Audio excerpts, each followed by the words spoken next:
শীতকাল মানেই এক থালা গরম গরম ধোঁয়া ওঠা ভাত আর তার সাথেই যে কোনো কিছু একটা ভর্তা। তবে আমার এই ভর্তাগুলোর মধ্যে সবচাইতে প্রিয় যেটা সেটাই আজ তোমাদের সাথে শেয়ার করছি। তো ভিডিওটা প্রথম থেকে শেষ অবধি দেখো। প্রথমে বেশ কিছুটা কুমড়ো পাতা ভালো মতো করে কুচিয়ে নিয়েছি।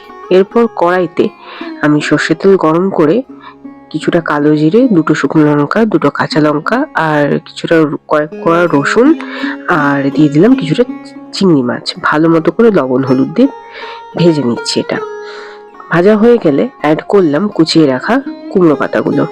এটাও বেশ খানিকক্ষণ ঢাকা চাপা দিয়ে আস্তে আস্তে আমি এটা ভেজে নেব।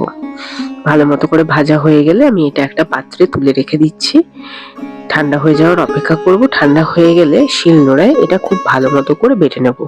তোমরা চাইলে এই বাটাবাটির কাজটা অবশ্যই মিক্সিতে করতে পারো, তবে এই ভর্তার রেসিপিটা বা যে কোনো ভর্তার রেসিপি শিলনোড়ায় বাটা হলে পারেই সেটা সবচাইতে খেতে ভালো হয়, কারণ এতে হাতের ছোঁয়া থাকে।